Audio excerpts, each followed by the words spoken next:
வணக்கம். 2026 தமிழ்நாடு தேர்தலுக்கு இன்னும் நாட்கள் இருந்தாலும் இப்போதே அரசியல் களம் கொஞ்சம் சூடுபிடிக்க ஆரம்பிச்சிடுச்சு. ஆமாம், அதுல எல்லோருடைய கவனத்தையும் ஈர்க்கிற ஒரு விஷயம் நகைக்கடன் தள்ளுபடி. கண்டிப்பா. மறுபடியும் ஒரு பெரிய நகைக்கடன் தள்ளுபடி வரப்போகுதுன்னு ஒரு பேச்சு ரொம்ப பலமா அடிப்படுது. இது உண்மையா? ஒருவேளை வந்தா யாருக்கெல்லாம் கிடைக்கும்? போன தடவை மாதிரி இல்லாம இந்த தடவை என்ன புது ரூல்ஸ் வரப்போகுது? நிறைய கேள்விகள் இருக்கு. இந்த கேள்விகளுக்கெல்லாம் பதில் தேட உங்களுக்காகவே ஒரு யூடியூப் காணொளியிலிருந்து எடுத்த விரிவான குறிப்புகள் எங்ககிட்ட இருக்கு. இது வெறும் நியூஸ் ரிப்போர்ட் மாதிரி இல்லாம உள்ள இருக்கிற பல நுணுக்கமான விஷயங்களா அலசுது. ஆமாம், ரொம்ப ஆழமான தகவல்கள் இருக்கு அதுல. இன்னைக்கு நாம 2 பேரும் சேர்ந்து இந்த குறிப்புகளை வச்சு இந்த திட்டம் எந்த ஸ்டேஜ்ல இருக்கு, நாம எதிர்பார்க்க வேண்டிய முக்கியமான மாற்றங்கள் என்ன, இதுக்கு பின்னாடி இருக்கிற அரசியல் கணக்குகள் என்னன்னு ஆழமா அலசி பார்க்க போறோம். வாங்க ஆரம்பிக்கலாம். சரி, இந்த கடன் தள்ளுபடிங்கிறது வெறும் வதந்தியா இல்ல உண்மையானு தெரிஞ்சுக்க முதல் க்ளூ எங்க கிடைச்சது? நம்மகிட்ட இருக்கிற குறிப்புகள் நீலகிரியில நடந்த ஒரு சம்பவத்திலிருந்து ஆரம்பிக்குது. ஆமா, அமைச்சர் ராசா அங்க ஒரு விழாவுல பேசும்போது ஒரு பெரிய கடன் தள்ளுபடி அறிவிப்பை வெளியிட்டிருக்காரு. ஆமா, இதுதான் இந்த முழு விவாதத்துக்கும் ஒரு பெரிய தொடக்க புள்ளி அமைஞ்சிருக்கு. இது ஏதோ மேடை பேச்சு மாதிரி இல்ல. ஓ, நீலகிரி மாவட்டத்துல மட்டும் கிட்டத்தட்ட 319 கோடியிலிருந்து 500 கோடி ரூபாய் வரைக்கும் கடன்கள் தள்ளுபடி செய்யப்பட்டிருக்கு. அப்படியா? எவ்வளவு பேர் பயனடைஞ்சிருக்காங்க? இதனால சுமார் 40,000 பேருக்கு மேல பயனடைஞ்சிருக்காங்க. சோ இது ஒரு உறுதியான நடவடிக்கை. ஓ, அப்போ இது வெறும் பேச்சு இல்ல, செயல் வடிவம் கொடுக்க ஆரம்பிச்சிட்டாங்க.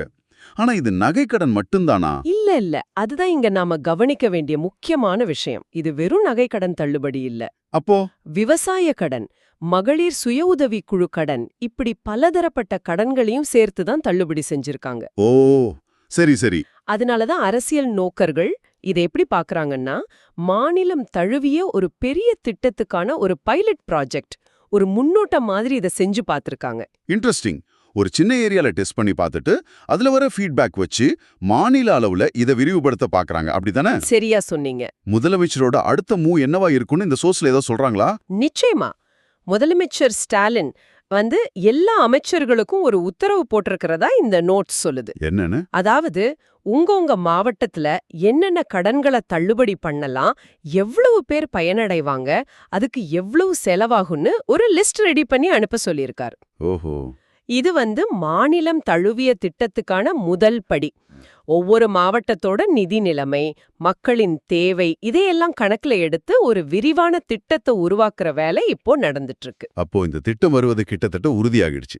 இப்போ எல்லோருடைய மனசுலயும் இருக்கிற அடுத்த கேள்வி, சரி, நான் இதுக்கு தகுதியானவனா அப்படிங்கிறது தான். ஆமா, இந்த மாநிலம் தழுவிய தள்ளுபடிக்கு என்னென்ன விதிகள் வரப்போகுது? போன முறையை விட இந்த முறை விதிகள் கடுமையா இருக்குமா? கண்டிப்பா. போனதவா நடந்த சில குளறுபடிகளை தவிர்க்க இந்த முறை விதிகள் ரொம்பவே கடுமையாக்கப்பட இருக்கு. இதுல முக்கியமான முதல் விதி 5 சவரன் நகைக்கடன் தொடர்பானது. நீங்க 5 சவரன் அல்லது அதுக்கு குறைவா நகை அடகு வச்சிருந்தா உங்களுக்கு தள்ளுபடி கிடைக்க வாய்ப்பு இருக்கு. இதுதான் அடிப்படை தகுதி. இது போன தடவையே இருந்த விதிதானே? இதுல என்ன புதுசா கொண்டு வர போறாங்க? இங்கதான் ஒரு பெரிய ட்விஸ்ட் இருக்கு. நம்ம கிட்ட இருக்கிற குறிப்புகள் ஒரு முக்கியமான புதிய மாற்றத்தை சுட்டி காட்டுது. சொல்லுங்க. உதாரணத்துக்கு, ஒருத்தர் 10 சவரன் நகைய அடகு வைக்கிறாருன்னு வச்சுப்போம். ஆனா அவருக்கு தேவைப்படுற பணம் கம்மி தான். அதனால 5 சவரனுக்கான பணத்தை மட்டும் கடனா வாங்குறாரு. சரி. பழைய விதிப்படி பார்த்தா அவர் வாங்கின கடன் தொகை கம்மிங்கிறதால அவருக்கு தள்ளுபடி கிடைக்க வாய்ப்பு இருந்தது. ஆமா. ஆனா இப்போ அந்த ஓட்டையை அடைக்க பாக்குறாங்க. நீங்க எவ்வளவு கடன் வாங்கினீங்கிறது முக்கியம் இல்ல. ஓ, நீங்க எவ்வளவு நகைய அடகு வச்சீங்கிறது தான் கணக்கு. நீங்க 10 சவர நகைய வச்சு 1 சவரனுக்கான பணத்தை வாங்கியிருந்தா கூட உங்களுக்கு தள்ளுபடி கிடையாது.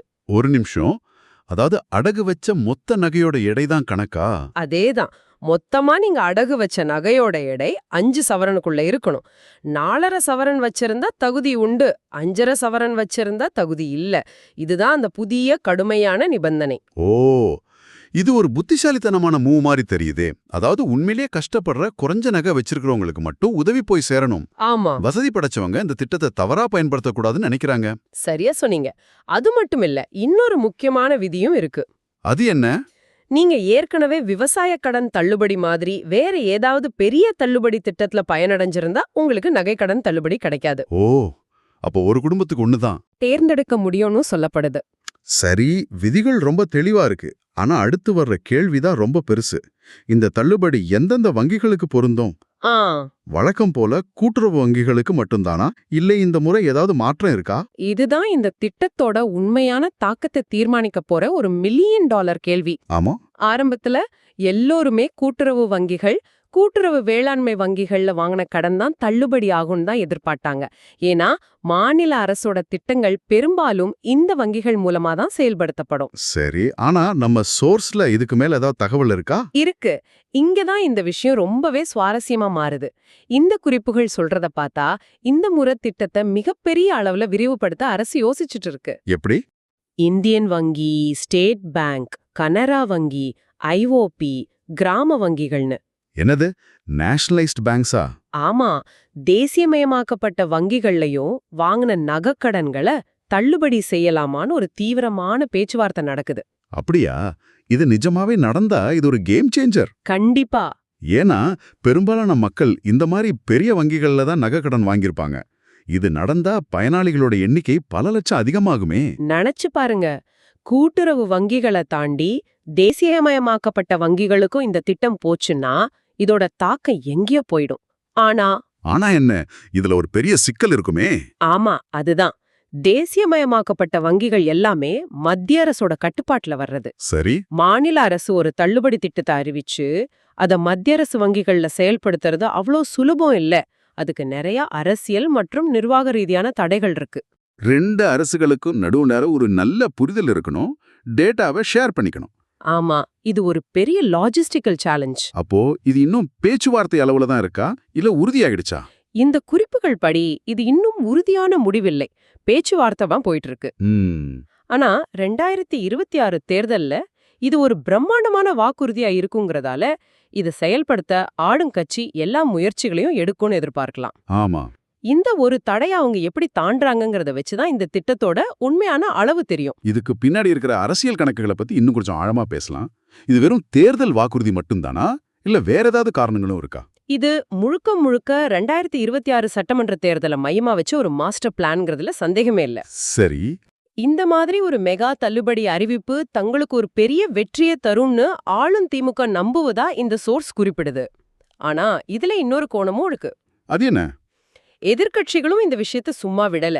அவங்களும் தொடர்ந்து நகைக்கடன் தள்ளுபடி என்னாச்சுன்னு கேள்வி கேட்டு அரசாங்கத்துக்கு ஒருவித அழுத்தத்தை கொடுத்துக்கிட்டே இருக்கிறாங்க.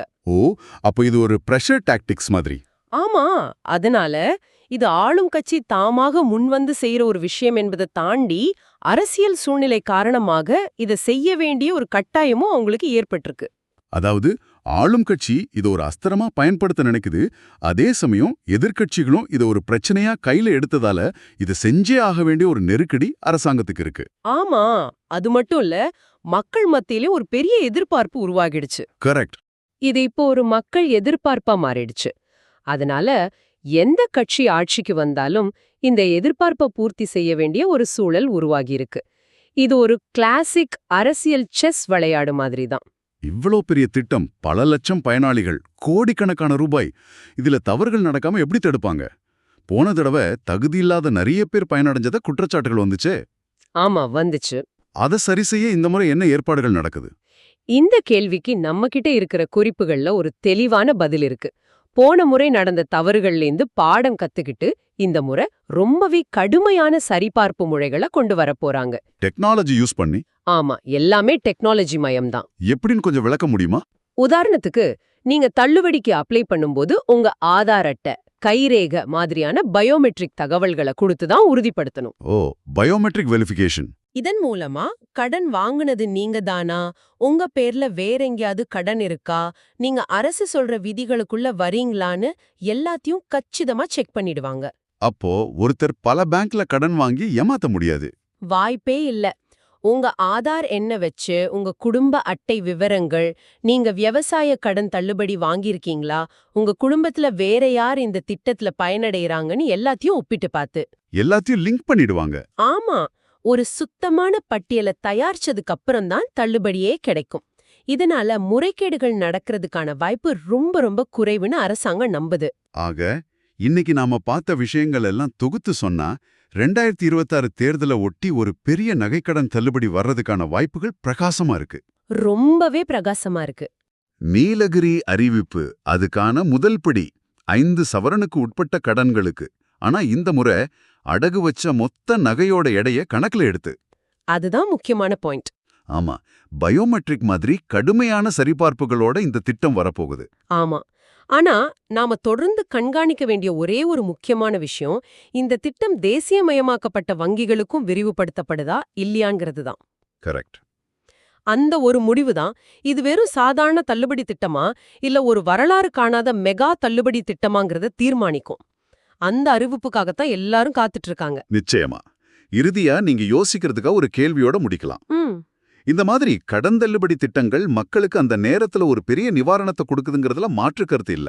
ஆனா நீண்டகால அடிப்படையில பார்க்கும்போது இது மக்களோட சேமிப்பு, கடன் வாங்குற பழக்க வழக்கங்கள்ல ஒரு நல்ல தாக்கத்தை ஏற்படுத்துமா? ஆமா. இல்ல தேர்தல் வரும், தள்ளுபடி ஆகும்னு ஒரு தவறான முன்னுதாரணத்தை உருவாக்குமா? ஆமா, இத பத்தி நீங்க என்ன நினைக்கிறீங்கன்னு யோசிச்சு பாருங்க.